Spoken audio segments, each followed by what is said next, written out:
Okay, we should be live. We should be live, I say, on YouTube. We will definitely be live on Twitch, and we should be live on Facebook.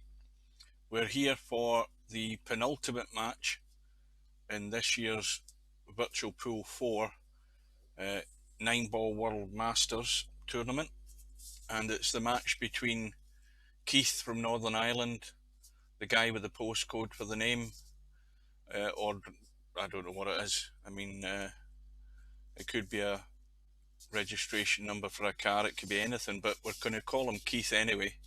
And he's set to play Bedhead from Sweden. The match is about to start in about 6 minutes time, and so we are ready to roll.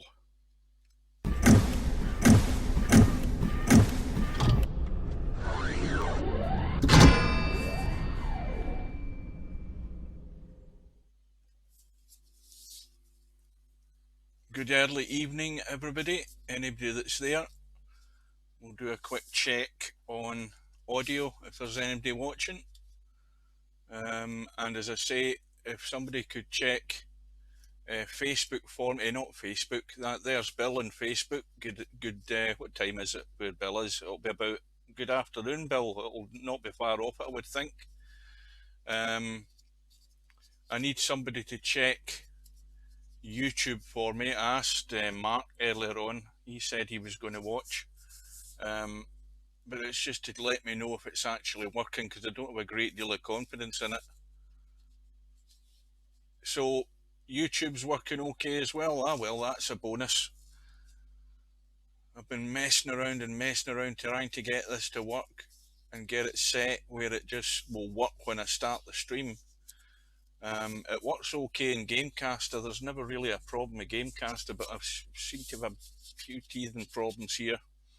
Anyway, thanks, Bill. Good evening. Who the hell's that? Oh, that's is that Mooncake?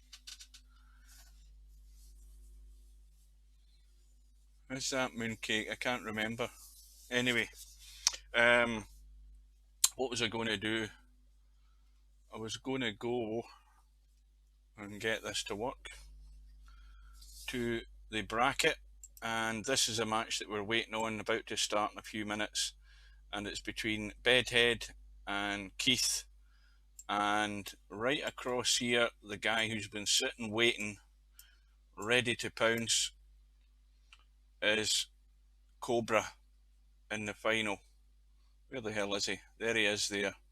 And so Cobra is guaranteed 2,160 $. The winner will get 4,375, I think that is. And well, Keith, in case you don't know, guys, he's had problems with the PC, and the last time I spoke to him, the problem was he needed a new power supply, and that was in the post to him. I take it the audio is okay, and that the problem with that, though, is the power supply won't arrive to him until tomorrow, which is no good. Good evening, everybody. Any latecomers? Thanks for that. Good to know that YouTube's working. We might get some accidental stumblers coming in on YouTube. And so Keith told me that he was going to have to probably play on his daughter's laptop, which is apparently not very good spec, but it should be good enough spec to play Virtual Pool 4. The only thing is he's got to get it all dialed in. He should be playing with his normal mouse, presumably, and he's had enough time to get it dialed in and get it set to the settings that he's used to. But it is a totally different thing trying to play on a different computer from what you're used to. But he's got everything in his favour as far as it shouldn't be stuttering, and he should be good enough to go, but it is an alien environment playing on a laptop compared to what you're... I know I would be. I mean, I struggle enough on a PC, but I'd probably struggle even more using a different computer. It's just like, it's good. It's like using somebody else's bathroom, isn't it? It never feels the same. You're always used to your own thing.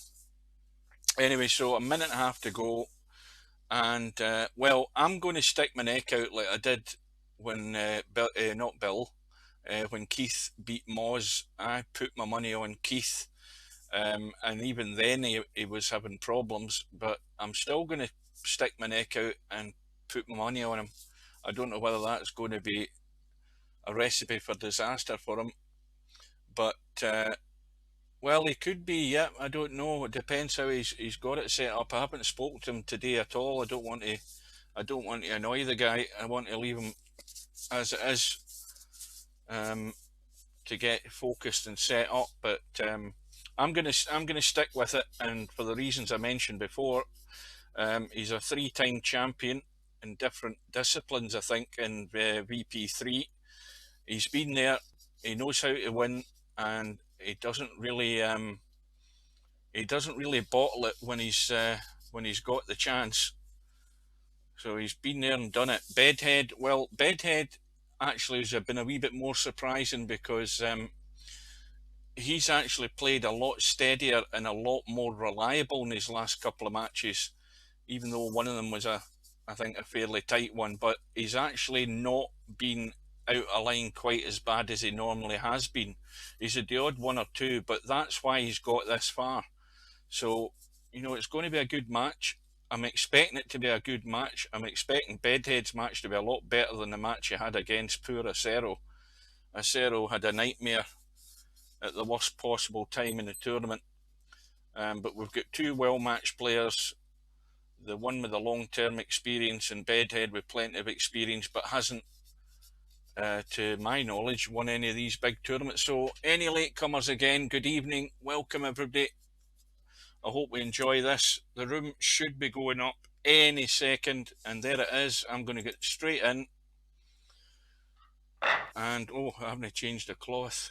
Where are we? Settings, miscellaneous, colour to blue. So, again, in case you need reminding, it's a race to 11. There's no jump queues, and it's alternate break. And how important has this alternate break been in this tournament? It's still going to play a big part. So they're lagging off again. No clue as to who's who, but it looks a good lag to me. It looks pretty good.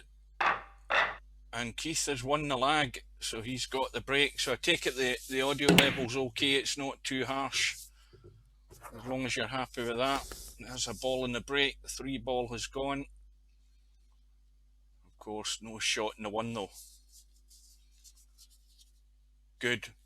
That's good to hear. So who's that's going for? Cobra's going for 11-8. Oh, there's Cobra. Good evening. Semi's there. And both of you are sticking your neck out on 11-8. Bill's going for 11-9. Now, I presume you're all going for 11-9 to Keith. You haven't really specified, but I'm presuming that's what you're saying. So he's strong favourite according to you guys in a tight match. Right. Oh shit, hang on a minute. I forgot to start my wee doodle thing. Wait a minute. I forgot to start it. I knew I'd forget something. Too busy bloody waffling. Right, back to the main screen. There's never a stream goes by without me making an ass or something. So, push out has been played. Bedhead is going to be enticed into this thin cut in the 1, and the cue ball over to the left as long as he gets past the 6, if he can avoid the 7. Now, is he taking it in the middle or is he going for the cut? Now, how's his luck? Well, he's on it. One way or another, he's got a shot in the 2, and he's got a good angle. Again, if he can avoid the obstacles in the way to get back down for this 4. And this, remember, is against the break if Bedhead can take this out. And that's a good pace. Now, he needs an angle though, and he's got it. He's got a very nice angle. Now, he needs to, if he goes to the right side of the 8 ball, he really has to nail the pace of this. He might try and come narrower. If he does, there's a danger of running into something here. Let's see what he does. He could check the cue ball and try and avoid that. Let's see what he's trying here. No, he's letting it run. Avoid the obstacles, and he's found a gap. That's a great shot.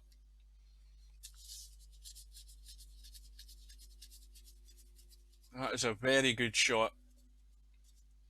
Now, is he on the 5 straight? Well, he's got an angle, but does he want to actually try too much here, or does he want to leave the 6 long into this bottom left? And that's the plan.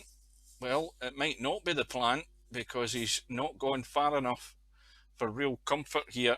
Let's just have a look what he's got. Well, he's in between. Just got to let it run off the rail and come out. Again, Bedhead, the pace is reasonably good, even this early on in the match. But this is the one that will test him. Fiddly little 7 ball. And he needs to get the right angle on this 8. Oh dear, disaster. And there we go. Bedhead's chance has come and gone. And he's gifted a rack to Keith. Well, he'll be glad of that, because it means he's going to hold his break. And it all went pear-shaped just because of the line that he had in that 7 ball. It was just a wee bit awkward. And every time you get that wee bit awkwardness in a shot, things can go wrong. And he scratched in the middle pocket. And Keith will breathe a sigh of relief. The pressure immediately goes straight to Bedhead. So that's the one unforced error so far from Bedhead, and it's cost him. And meanwhile, Bedhead's break is dry, and he could be in a bit of trouble here as well. A little feather off this 1 ball and try and tuck the cue ball in behind the 3 and the 6. Oh no, well, I think he's maybe got problems there with his mouse, because he's made a right hash of that, trying to get the little delicate touch. And you see, that's the problem with trying to set. If Keith doesn't remember what his mouse settings are, then the problem with that is to play little delicate shots like that. That's where the touch will leave him. And he tried to just feather that 1 to tuck in behind the 3 and 6, and that is an immediate alarm call there for the little touch shot. But he's got plenty of time to warm up and get his pace. I mean, we're only in the 2nd rack, so there's no panic yet. And Bedhead, though, with the lie of the table and where the 3 ball is, he's going to try the 1-9 combo. And this is by no means easy.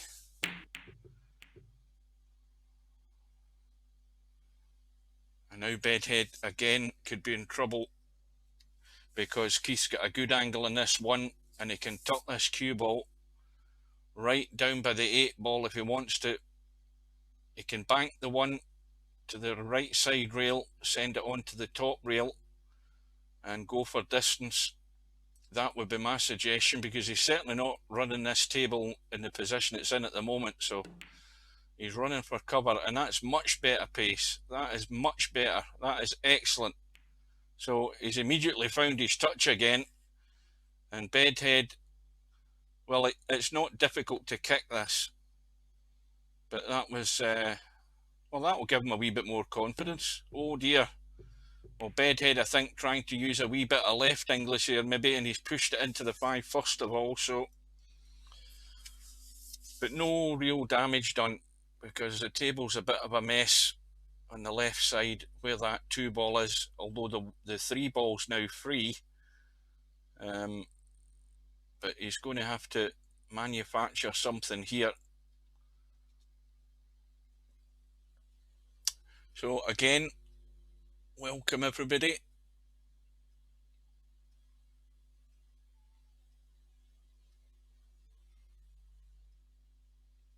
Aye, I mean, I used to I used to know my settings off by heart, but now I don't really worry. I only ever change mice. I never change the settings.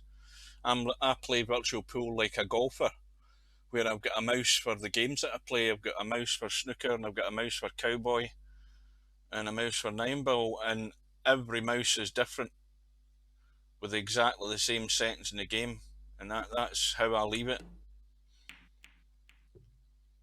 Well, Bedhead's got that wrong because he tried to push the one and possibly tried to drop behind the five, but again, the two is going to have to be a 2-8 combo unless something gets disturbed. But Keith's maybe trying to run for cover again, but he has to be careful with this shot because he has to avoid the six. And again, well, that's unlucky because it's opened a one up, and it is poker straight, this one ball. So Bedhead doesn't have an awful lot of options here. He could try the draw and draw into the 8 and pinch a little here, and he's nudged it. And well, this is bound to finish in the right side rail with a shot in the 3. If he gets this into the corner, might not even need to go as far as that.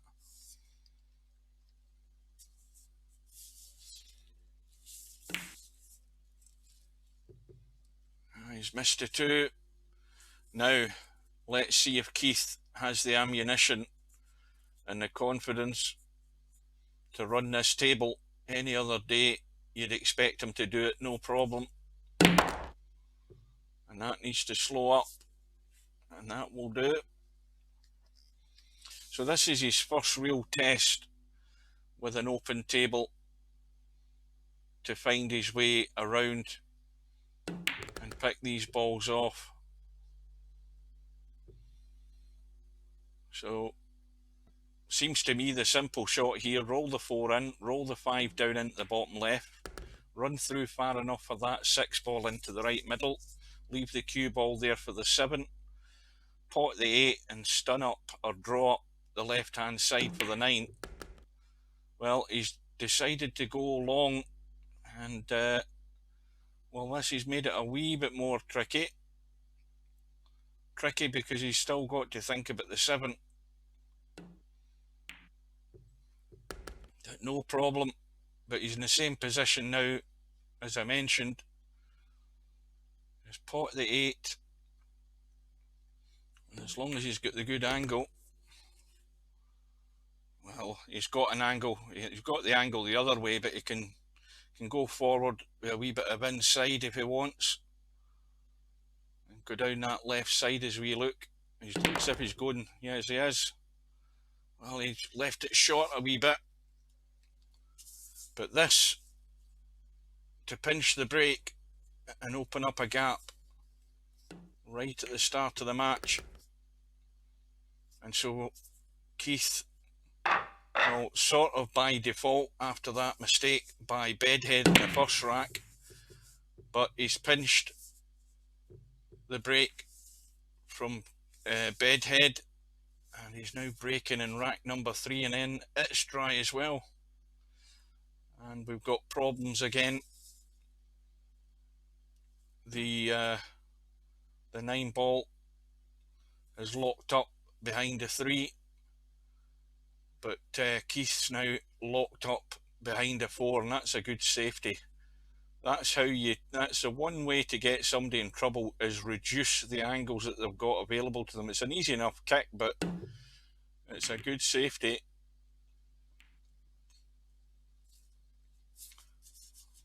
Well, there's a chance here for Bedhead to try and tuck in behind the 9 and 3 if he's brave enough, but there's a good angle to do it. Let's have a look and see if it is. Maybe not when I look at it from there. He would be running into the 9 and 3.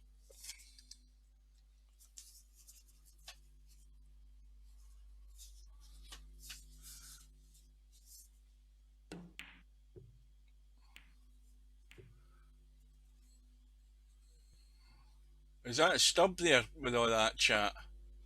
Because I'm glad I was watching the game and didn't see it.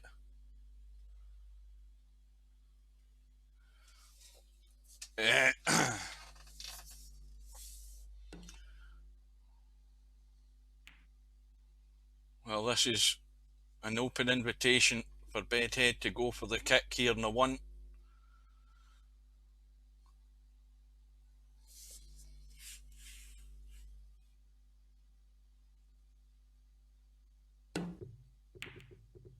Oh, well, it hasn't gone in, and it's another chance for Keith. And in all honesty, the problems of the 7 ball in the right rail and where the 9 ball is just getting good shape. So now, can he avoid hitting that 9, the 5, sorry, but he can brush off it. He's just going to leave it long. Not hampered, I don't think, is he? No, he's okay, but he's dead straight, so this is another wee fiddly one, just getting nice on this 4 ball. But he's going to have to get a bit of meat and something else into the shot. Well, he's brushed off the 4, going a wee bit awkward. Yeah, Stub, I would go away and practice your positional play, because all the guys that are left in the tournament have got here because they played much better positional play than you did.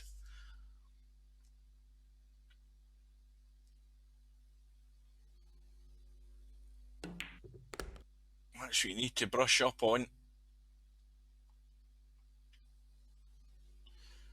Well, this is the one that's going to be the problem, is getting on this 7, and the chances are he's going to be playing it from distance.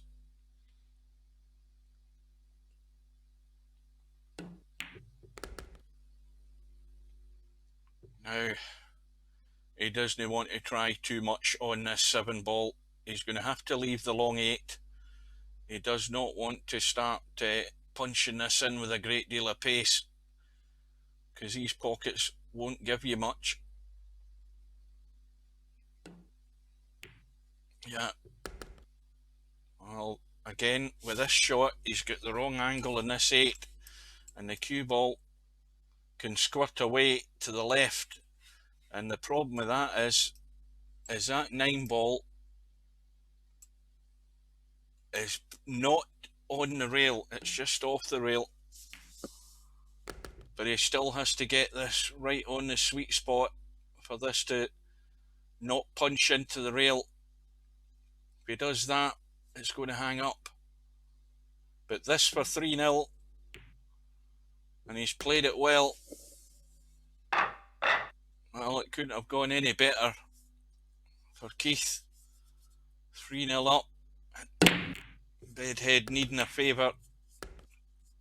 And this time, Bedhead breaks off. I need a drink, the throat is beginning to go already.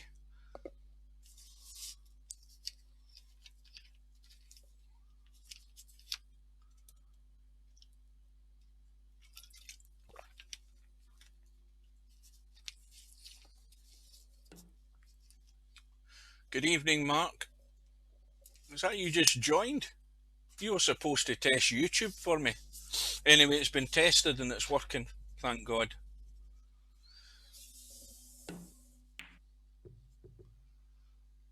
Well,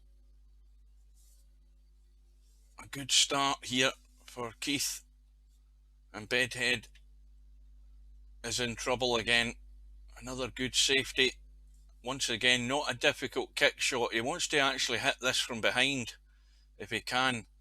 If he can punch it full in the face, he can keep the cue ball up there and hopefully get a snooker. And he's just glanced it, and he might have got away with it. I think he has. Let's have a quick look. Yeah.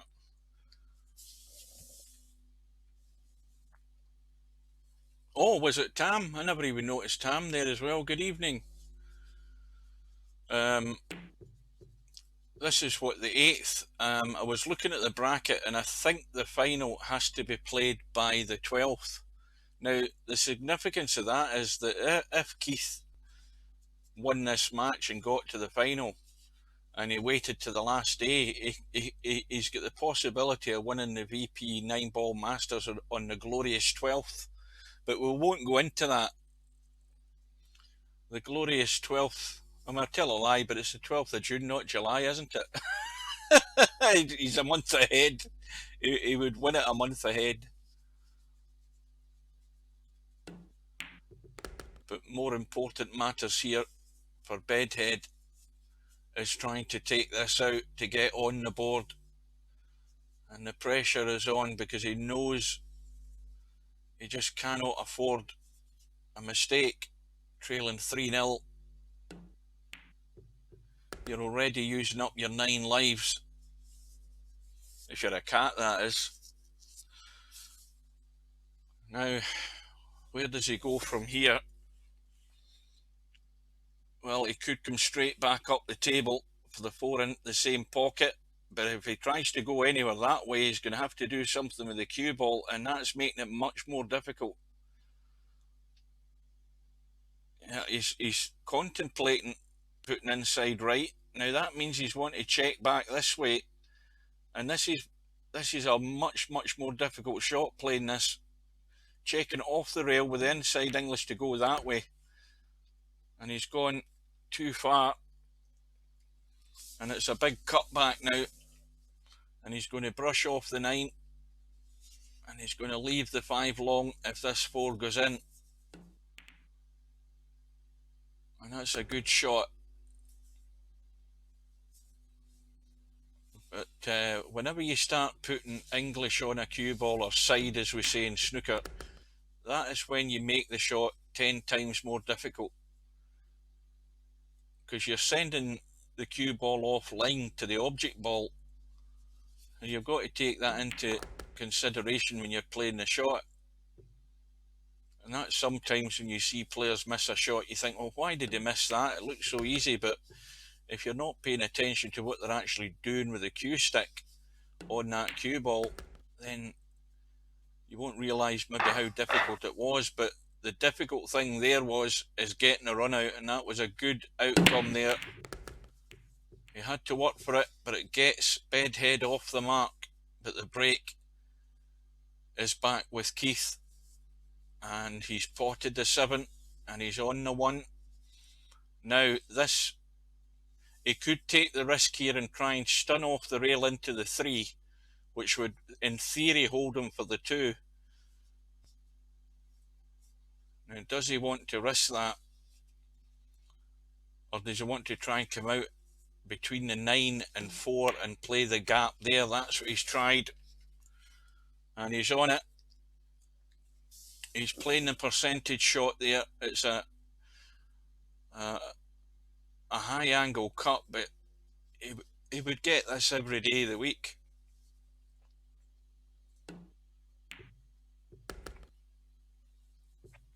Stub, you realise that there may well be people, not that we have a lot of viewers, but there may well be the odd person who is watching this, and we don't want them to just find out that we've got a single arsehole here making a fool of himself in the chat.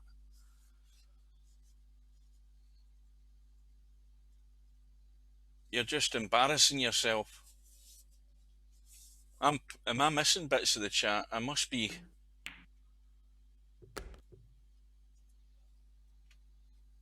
Well, it's going to be the combo.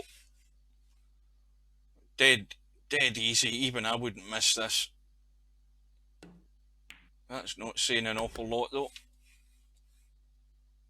Well, needs to make sure he has that little angle, and that is perfect. As much as it's minute, it's perfect little angle, just to stun the 6 in, or if he wants to, he can roll through. and the cue ball follows the line and comes out for the 9, and this for 4-1.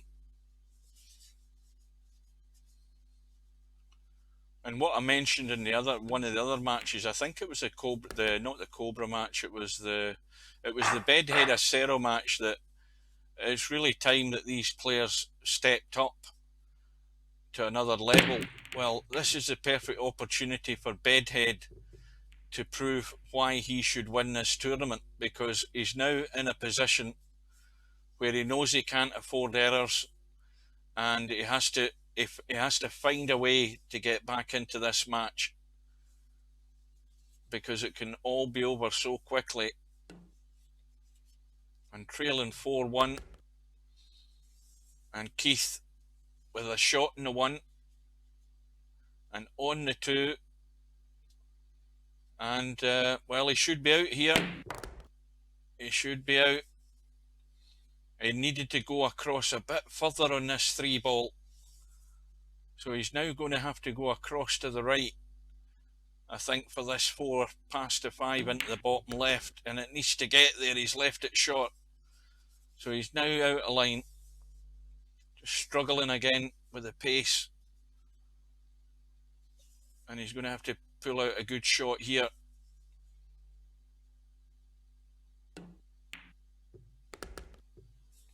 And trying to get it in with as little pace as possible to stop that cue ball escaping away up the table, but it's still a high cut, but plenty of room to get up the table.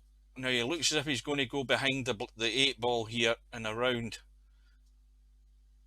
I don't know whether he can hold that straight. Yeah, now it needs to slow up, and that is absolutely perfect. Let's check the replay. He looks as if he's going to go behind the 8 ball here and around.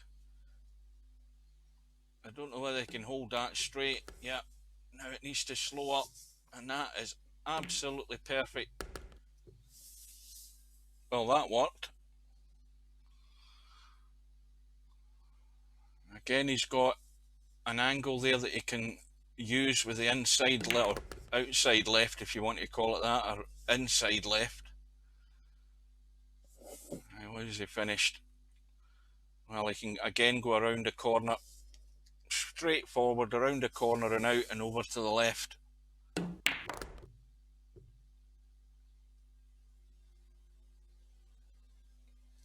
And now this is from a dry break from Bedhead, and this is the one that hurts even more in an alternate break tournament, is when you dry break, your opponent comes to the table with a shot and he runs the table, and Bedhead can do absolutely nothing about that.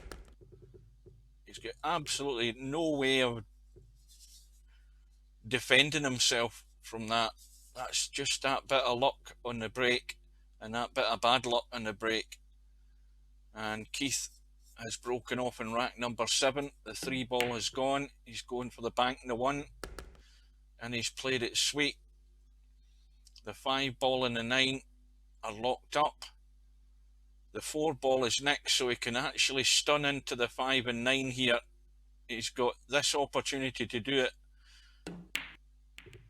and that's why he's missed the 2. It was all on that shot, but he's got away with it, although he should be nailed behind the 6 here.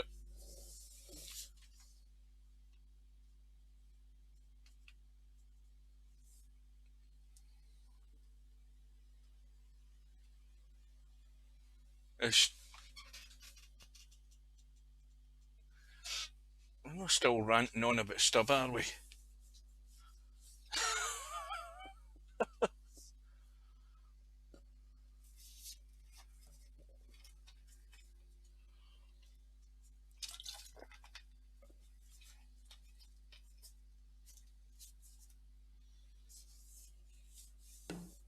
Well, I thought he was going to try and stick him behind the 6 there, but I have to say, from that shot by Bedhead, he may well find himself in trouble here, because the path I like from this shot is off the 2, good bit of spinning the cue ball around, and find that path down there behind the 5 and 9. That's the way I would go. Well, he's gone all out for the bank again. And, well, he ain't messing about. He's finished pretty straight in the fore. In fact, dead straight in the fore. Now, what does he do here? He can only really go back here. He can only draw. Well, it's a thin cut then. Very thin cut in the 5. Or is he trying to fool me? What the hell's he doing here? Yes, he is going for the cut. And then it goes. He's to slow up. And the 7, no problem with it finding a pocket. It's just finding a way to get nicely on it. Nasty little cut in the 6.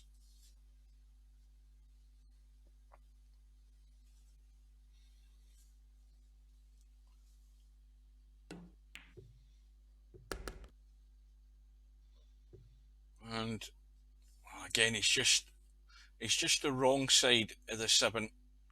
He's just going to have to maybe draw it. Just killed it.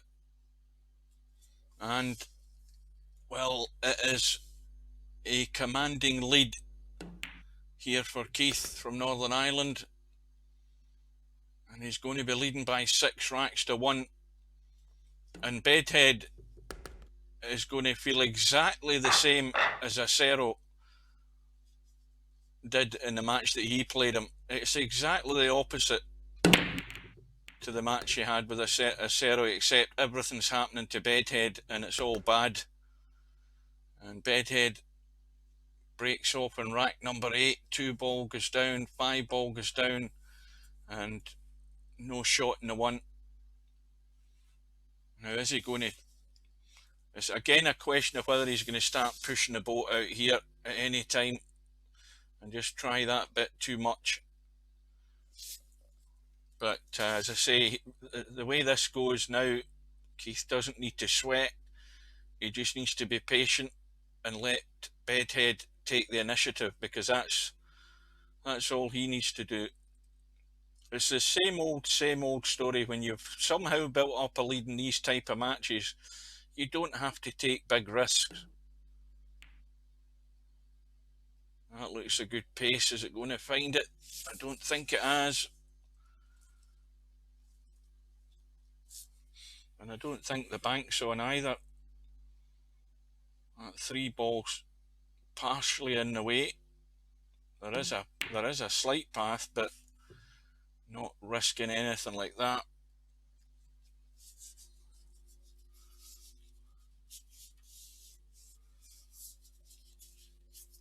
Oh, the alarm bells were ringing at 3-1. I don't know whether they're light now at 6-1. They were certainly ringing at 3-1. But as I say, Bedhead can't do a thing without some help here. And he needs it pretty quickly. But he had that chance in the first rack that he blew. And, well, we didn't know then that there was a possibility of the sign of things to come. And a good shot, but needs that bit of luck. Well, a shot in the 3. Now, is he going to put... I don't think he's got any way of getting on this 4 with lots of inside. I mean, where's the cutting angle in this 4? It's sort of there. It's like there where the donut is to cut that 4 in. And he's almost on the line. I think he's still okay. That will do. But this is vital.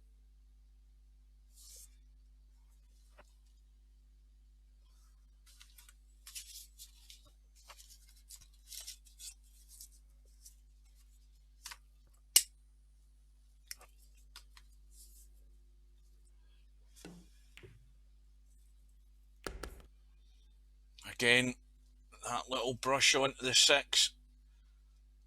It's got him having to just think a bit more on the shot. Well, he certainly doesn't want to run into the 9. He's heading that direction, but the spin's taking him well out of the way of that.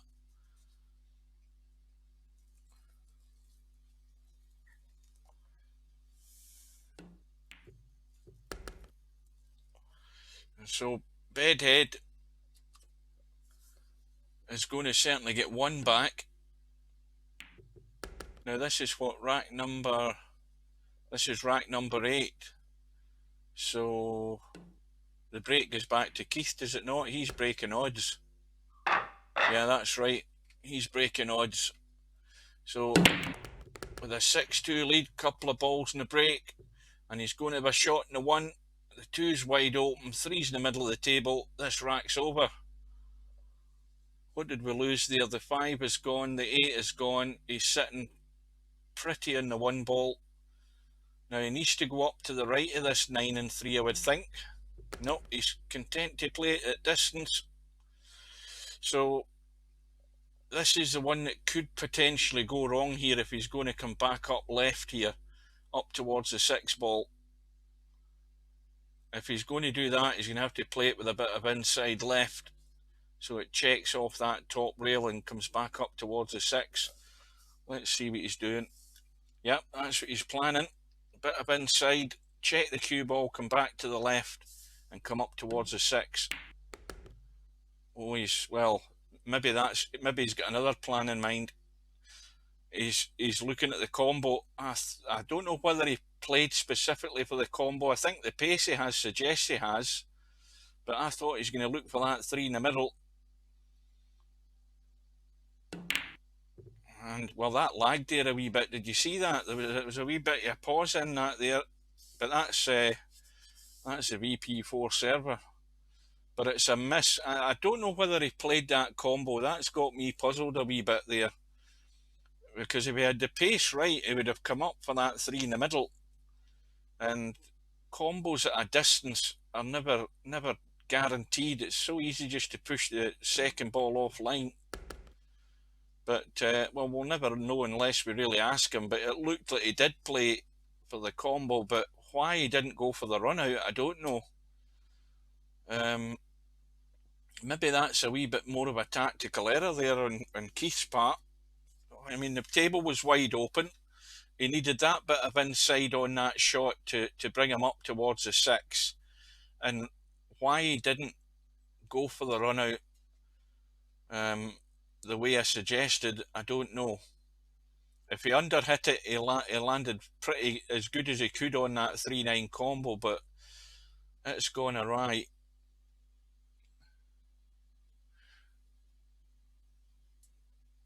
Well, all he needed was a wee bit more pace in the shot, and he would have been on the 3 in the middle. The point I'm trying to make is, with the table wide open, it looked a lot easier to go for the run out than it did to try and get good on that 3-9, where the 9 ball itself was 5 feet away from the pocket. It's a strange one, but he's going to pay the price here, and this is what we're talking about. Bedhead just needs some help, and well, he's got it in this rack, and he has stolen the break and gets it back to within 3.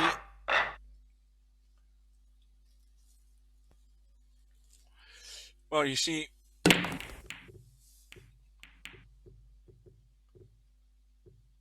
yeah, it was pretty straight.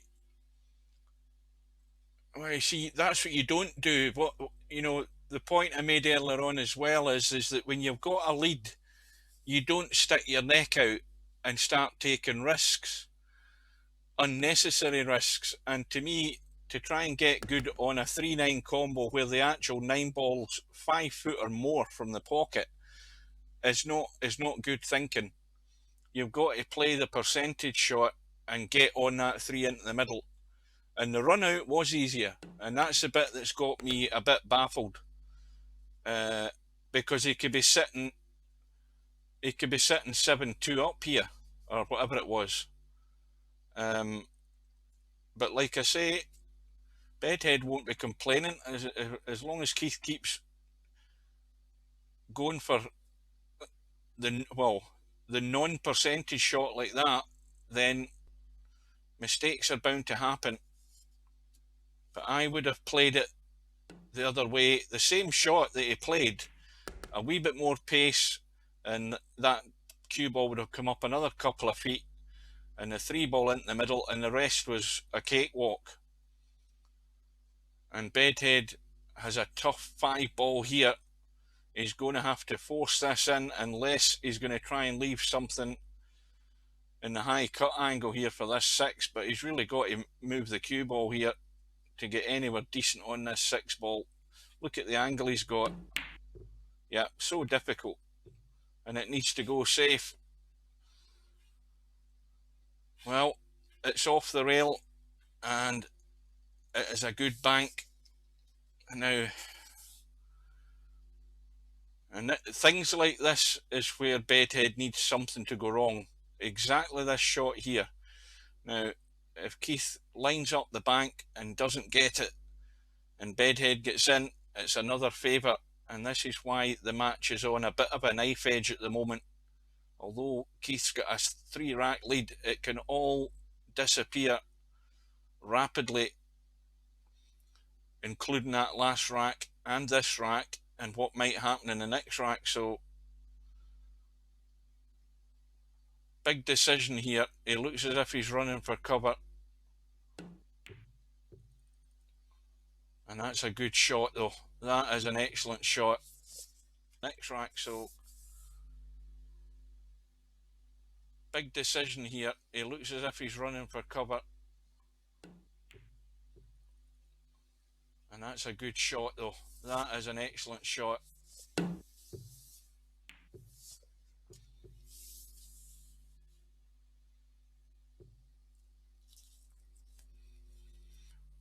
And the safety gets the reward. Bedhead misses the hit, and it's, well, pretty easy run out here. And that's why good safety will always get you the reward. You have to bring all the factors to the table when you play any game.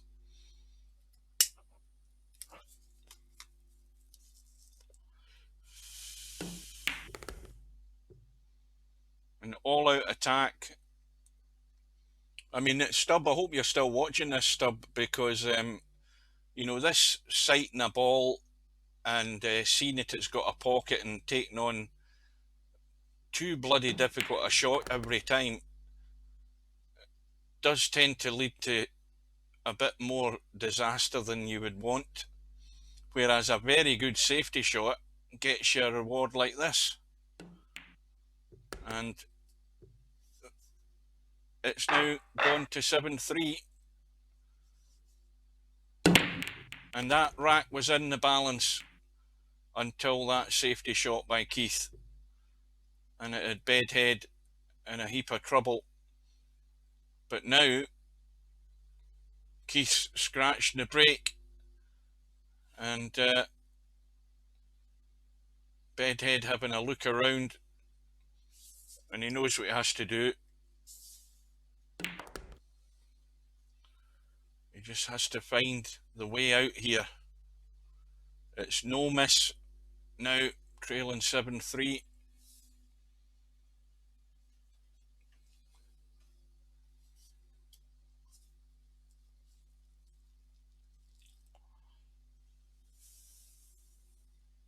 And he's gone too far. He's let it escape.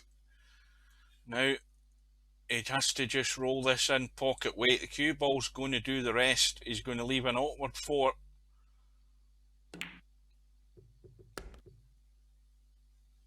Yeah, he's now got the high angle on the 4.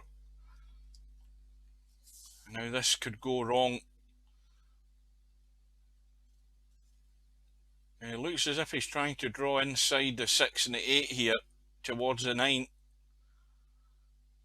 And if he'd brushed onto the 9, it would leave him a sight on the 5. Well, he's actually played a much better shot. He's avoided the 9, got the pace to get it right out onto the 5, and provided he can miss that 9, he can get out onto the 6. That was a good shot to avoid running into the 9 ball. Now, this is important that he avoids the 9 ball here, and he's avoided it, and he's now in prime position to quickly get one back.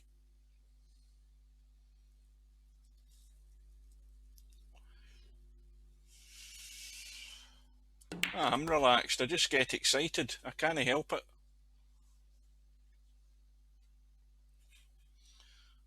Bit of inside right. Again, just to bring the cue ball back to the right. And he's just overcooked it again. Gonna have to. Well, he can. What's he going to do? Is he going to try? I was thinking that because if he's just going to run through, he's going to hit the 9. Now, what's this? 10, 11. So this is going to be against the break. And it's Bedhead to break in rack number 12.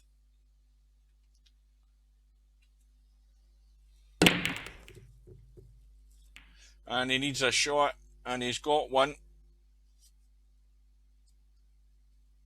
He's got a thin one on the 1. Now, is he going to try and baby this in and hold for the 2?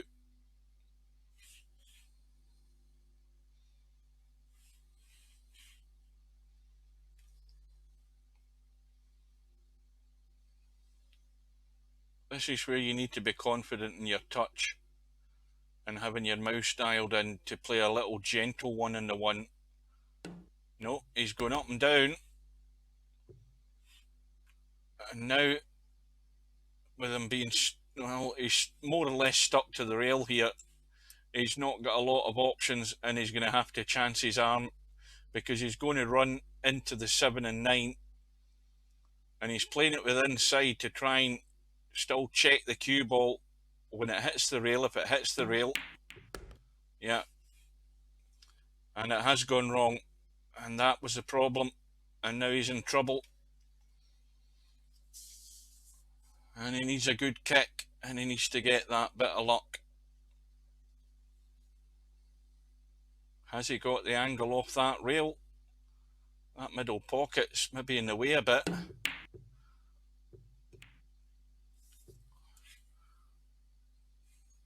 And the cut is on. And so Keith can take full advantage here.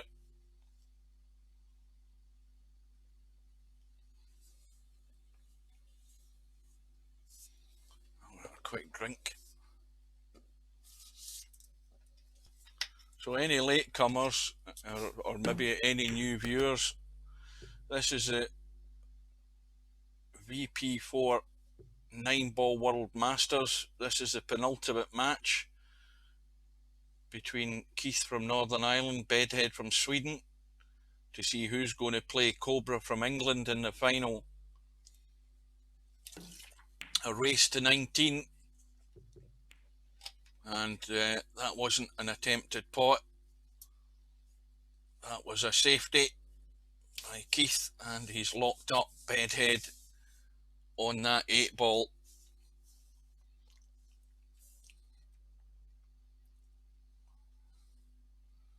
Now, if he gets this right, I think the problem with this shot is, yeah, he's only be able to get to part of the cue ball here.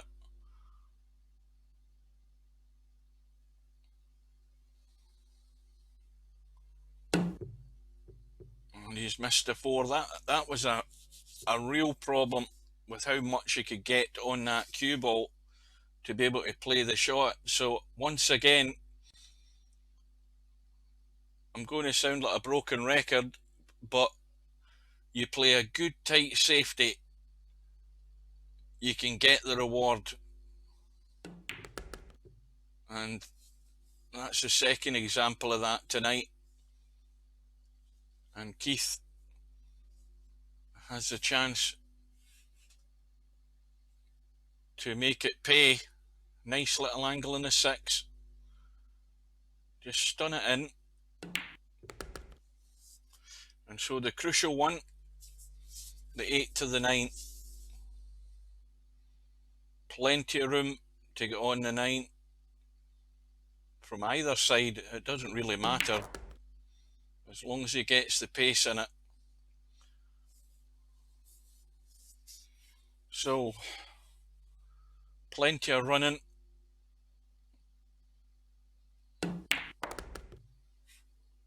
And it needs to do, it's going to go pear-shaped, is it? Oh, it's a little tiddly one. It is very tiddly. It's even uglier when you look at it like that. Oh, this has got to be full pace. And it goes in. Well, it almost went disastrously wrong, but he's got away with it. But more importantly, he's 8-4 up with the break.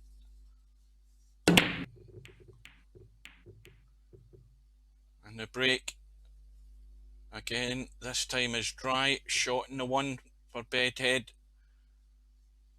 Shot in the 2. Drop onto the top rail for the 3. Come out for the 4. And the problem is the 5. Oops, hang on a minute. Well, we'll give him the 1 ball.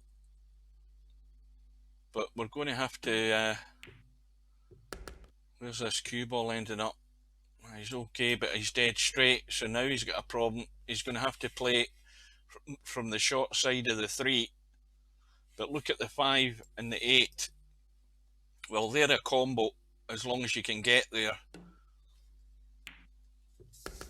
Now, the question is whether Bedhead can have any shot from this 4 to try and disturb something, or whether he's prepared to try and get good on this 5, because that's the dilemma he has here.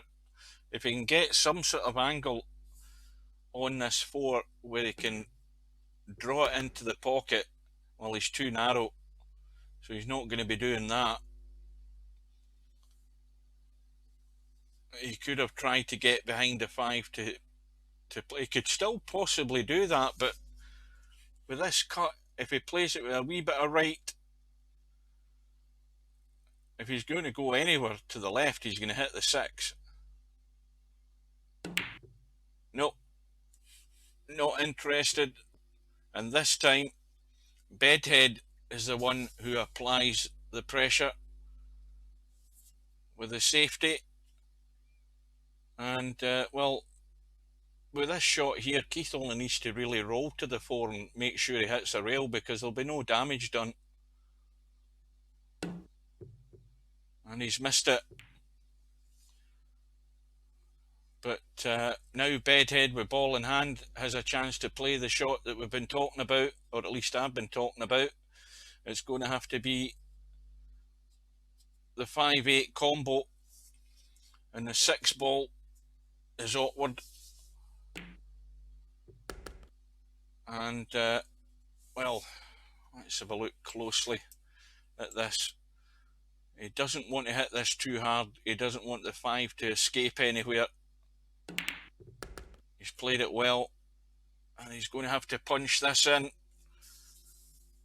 And if he doesn't, he's going to leave a very awkward 6 ball.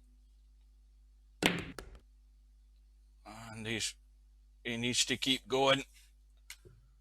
Well, this is tough. He's cutting it down the rail. He'll be on the 7. That's the least of his problems. It's full focus on the 6. He has to see this through.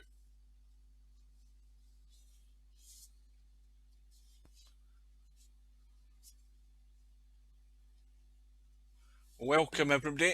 Any latecomers again, you're welcome. And we've got Bedhead fighting for his life here.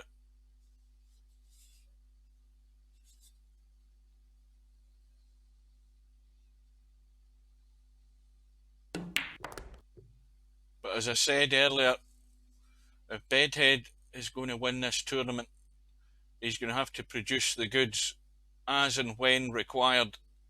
He's in a position now where he cannot make unforced errors. Everything has to go. He has to get the good shape, and he has to get that assistance. Any little help he can get from Keith, that's all he has to go on. And Bedhead breaking off, and it's dry. And of course, Keith's coming to the table, wide open shot in the 1, plenty of room to get on the 2, and the 3 is a problem.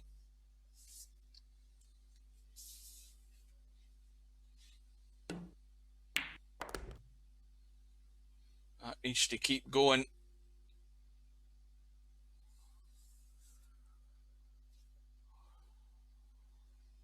Well, he's going to have to put a lot of juice onto this cue ball here. And he's trying to hold it. Excellent shot. Because I was thinking, if he didn't be able to get good on that to actually hold it, he was going to have to draw to the rail and come across and leave the combo. It was difficult enough to get there and hold it so well for that 3 ball. That was an excellent shot.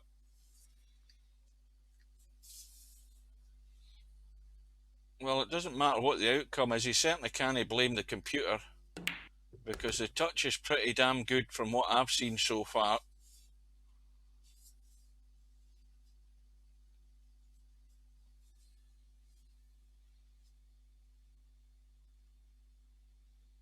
Oh, everybody keeps trying to move the table.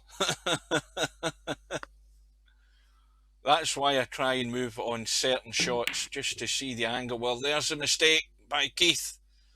And how's his luck? And it isn't there. And this is what Bedhead is waiting on, a chance. And now, of course, he has to back himself. He has to do it when it matters. I'm getting excited. I'm going to have to get some medication here. Hang on a minute.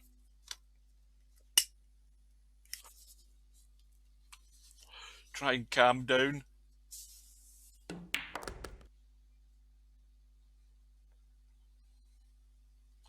Well, the next couple of racks are going to be very interesting, because we're right in the meat and drink of this match, and it can swing either way.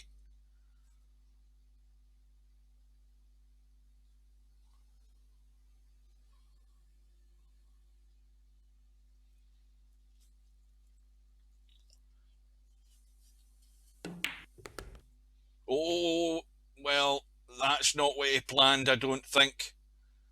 He might say he did, that he was going to spin off the rail and into the 9, but I don't think that's what he had in mind. I think he was going to round the corner to come out onto that 7 ball, but he got away with it. He might refute that and say, no, I played it all the time, but that's not what you normally play. But anyway, the angle's good on the 8. All the room in the world to get on the 9. And the pace as well is perfect. And he's going to be back within 2. What's that? 14. And it's Bedhead's break, is that right? No, it isn't. I can't count. It's gone back to Keith within 8 racks to 6 lead. And again, there's a bit of assistance here for Bedhead, because the break's dry. He can drop the 1 in. He's on the 2. The 3's in the open. 4, 5, and the problem's the 6 ball. And he really needs to take his time and be sure about what he's doing here.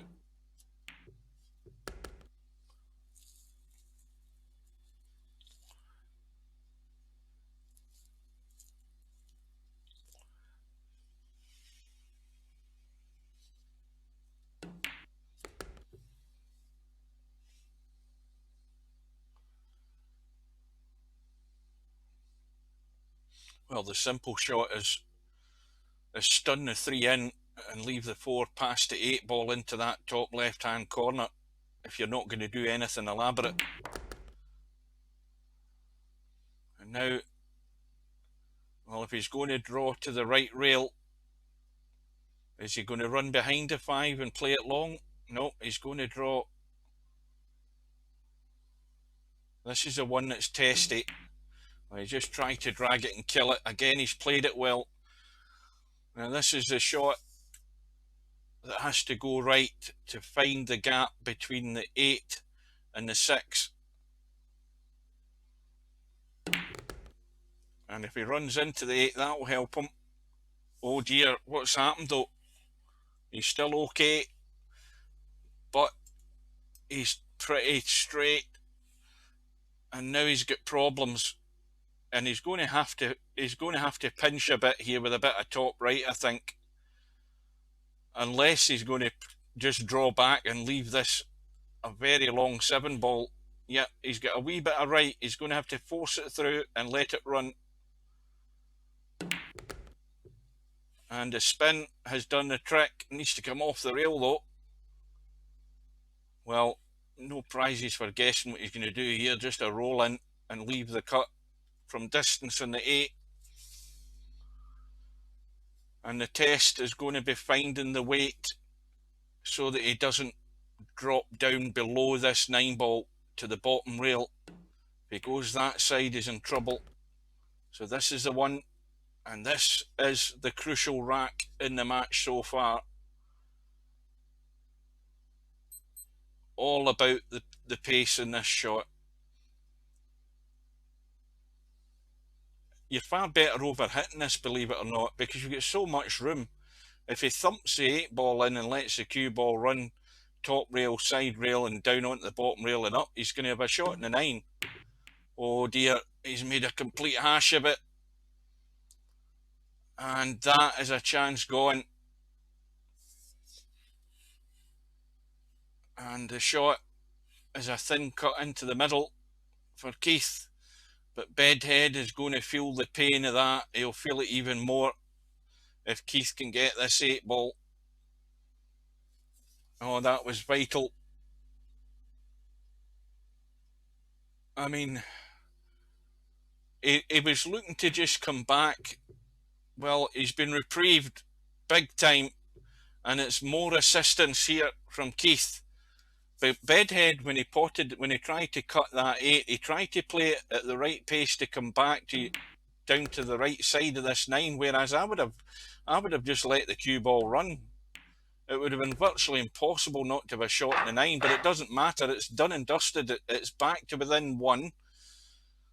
Keith still has the lead, but more importantly for Bedhead's sake, he's got the break and needs a ball and a shot. That's what he wants right now. And he ain't getting it, I don't think. 6 balls hanging. 2 balls over the corner. It's going to be a delicate 1-6 combo just to leave the 1 where the 6 is. Doesn't need to worry if the 1 follows it because he's on the 2 anyway. Oh, this will be another sore one if Keith can take this out. Now the 4 ball is tight, but it goes past the 5 and it goes long into the top right. And we'll soon find out what he does here after this 3, depending on what angle he has in the 3, mind you.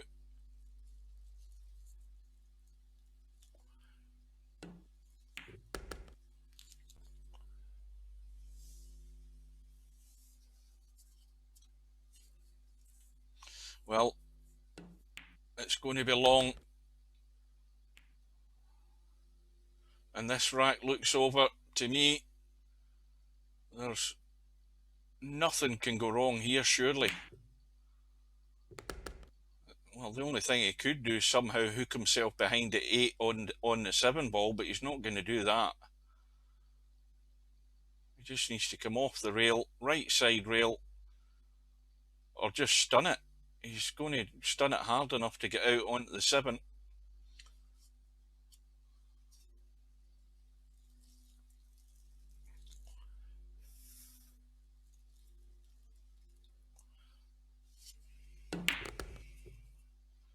and he's well away from danger. And it's, well, if he's not taking any risks, I mean, he could come back for this 8 into the right middle if he's going all out that way, but he could just go across left and back across to the right. No, he's just going to baby it in. Well, this is forward with a wee bit of right, not an awful lot, and just get the cue ball moving in the right direction. And this is going to be a painful one for Bedhead, because it's against Bedhead's break at a vital time in the match. And Keith opens the gap again and has the break, leading by 9 racks to 7.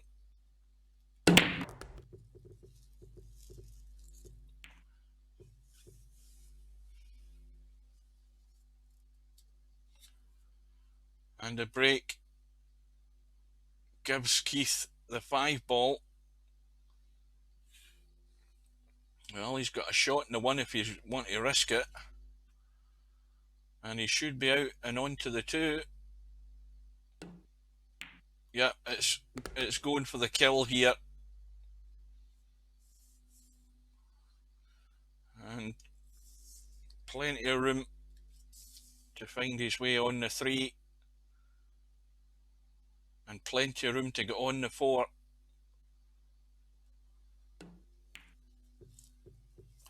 But the mistake has been made, and the little errors are creeping in, and Bedhead needs that assistance. But once again, he's in exactly the same position. The table is wide open. All the balls are at his mercy, and this can only go wrong by hooking himself behind the 6. He's got loads of room, and if he puts a wee bit of right on it, he'll avoid hooking himself behind the 6.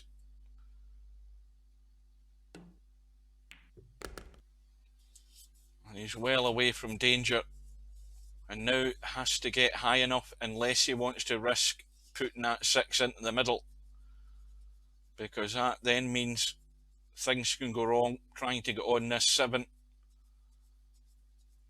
He wants to make it as simple as possible. Has to go high enough. Right up past the middle pocket will do on the left hand side.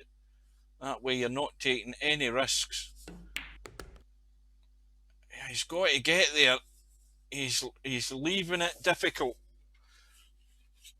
And this is where it can go wrong, because he's going to have to check the cue ball unless he lets it run and leaves a high cut. And again, he's going to be running if he has to do that, I think.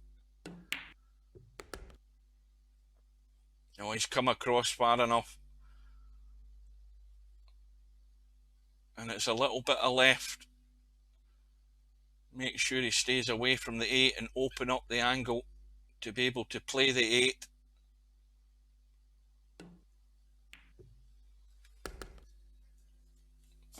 Another vital rack. Many vital racks are we going to get now? And look at where the 9 is. We know how this can go wrong. He's got to get higher up past that middle pocket this time. And I think he's fairly straight. He's going to have to punch it a bit.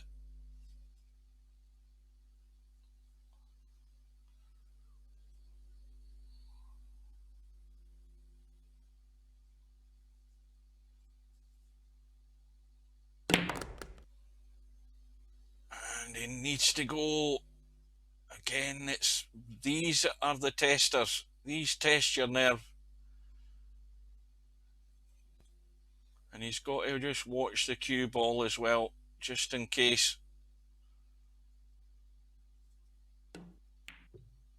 And in it goes. And it's deja vu. He's back to within 1, and he's got the break, trailing by 9 racks to 8. Now, is the outcome of this rack going to be different for Bedhead than the last chance he had? And he's crying out for a ball in the break. I don't think he's got it, has he? No, it's dry. And Keith has a shot in the one, left side rail, right side rail, back across for the 2 into the top right, and it's going to have to be a 7-8 combo to run this table.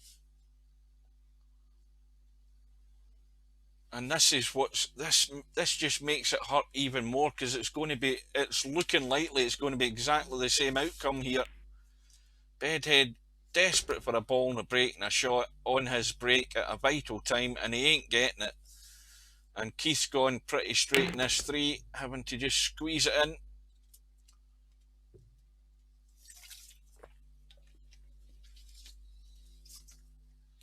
And he's already looking at the 7-8 combo.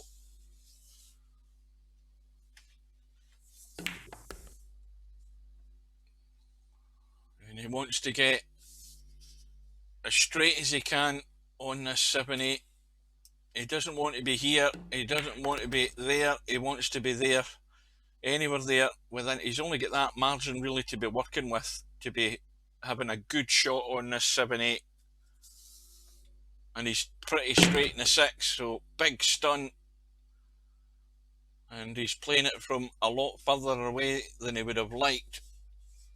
But he's got to give the 8 every chance of going in, and it's going to be pocket weight really, so the 7 doesn't escape.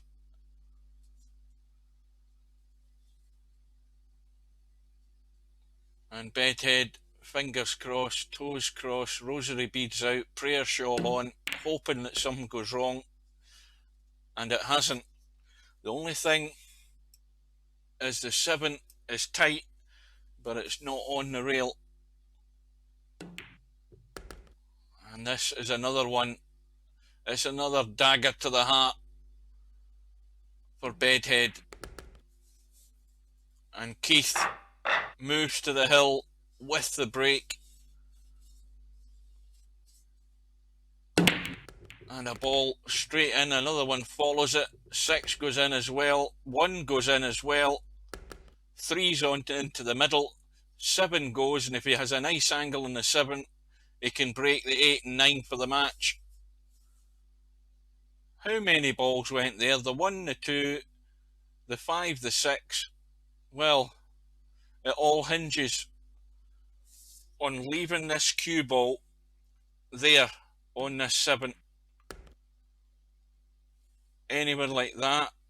Now let's have a look. Well, he's plenty of room to just do something to nudge and move this 8 and 9. I'm just looking to see the 8 and 9 wasn't a combo. Oh, he's gone straight. Well, what does he do here? Does he play the snooker, or does he try and just drop through for the 8 into the middle? Dead weight shot. He's looking at it. But this basically, to clinch the match, if he can just roll nicely on this 8, this is what it's all about. He's having a good look. And if he goes too far, he's going to bury Bedhead behind the 9. So that's the sort of emergency thing he's got here. Well, he's gone too far. He's gone way too far. Well, he hit that with a sledgehammer.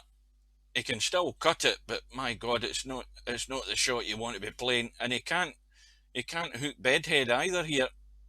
He's got to get to a rail. So it's all or nothing on this cut into the middle. Oh, what a shot. What a shot. And Keith from Northern Ireland with a dodgy computer, and goodness knows what he's using this afternoon. But it's going to see him through by 11 racks to 8. And he's going to be playing Cobra from England in the final. And, well, he's got no excuses now, whether he has a computer or not. But he's going to be playing Cobra in the final. And let's just verify that. And I'll get rid of my little thing. And we will see that, well, that hasn't updated yet, but it will in a sec. I can just get that refreshed. There we go. Keith is the winner of the penultimate match, and he is going to be playing Cobra to decide the winner of the BP4 9-Ball World Masters. Now, just have a quick check. The deadline date for that match is June the 12th at 8 p.m. So if we check the calendar, we can see that June the 12th is Friday, and hopefully these two guys will do me a favour once again. And again, before I forget, a thank you to Keith and Bedhead for arranging the match at a time that suited me, and let's hope the two guys can do something similar for the final. And remember, it's also a race to 19, so it's over the longer distance to decide the winner. Well, guys, it was a match that could have went either way in the end. It was just that little break, that little run of the ball that made the difference. There was nothing really between the two of them. They were pretty solid. And, well, like I said, Keith will hold his nerve. And 7 p.m. is too late for me for a match over 19 racks. Yeah, 7 p.m. means I'm in my bed at 8:30, and the match will still be on at that time. Anyway, Keith did everything that proved that he's still got it when it matters, and he's got one more match, and he's got the most consistent player in the tournament, the player who's unbeaten, Cobra, to play in the final. And good luck to the two of them. And with that, folks, it's been a pleasure. Thank you for your company, guys. And I'm going to go and get a cup of coffee, and hopefully Cobra and Keith can make it for a time that's well, 7 o'clock is pushing the boat out. I could stream some of it, but I probably wouldn't get all of it because I've got to be in my bed at 8:30. If it was 6:30, even if it ran over the 2 hours, which it probably could, I would probably still stay to see the rest of it. But what day is this anyway? If it was what? Well, this is Monday, so they've got until Friday. There's Wednesday, Thursday. I'm off those 2 days. If it was Friday and 6:30, yeah, I would go with that. 7 is a bit too late. That's all I'm going to say. I'm not going to say any more. It's up to the two guys to agree. As long as you're happy with it, that's fine. But anyway, guys, I've enjoyed it. I hope you did. And I am going to see you again soon, hopefully, for the final. So till we meet again, thanks a lot for your company. Take care, stay safe, and keep your distance. And we'll see you again soon.